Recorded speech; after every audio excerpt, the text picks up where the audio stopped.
তুমি দাঁত মাজছো? এখন এখন দাঁত মাজছো? সবাই সকালে উঠে দাঁত মাজে, আর তুমি খাবার খেয়ে দাঁত মাজো? ভাত খেয়ে দুধ খেয়ে দাঁত মাজতে হয়? খাবার খেয়ে দাঁত মাজতে হয়?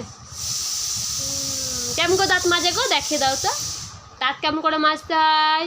দেখাও দেখাও দেখাও কি করে দাঁত মাজে, দেখাও দাঁত মেজে দেখাও। দাঁত মাজো, দাঁত মাজো, কি করে দাঁত মাজো।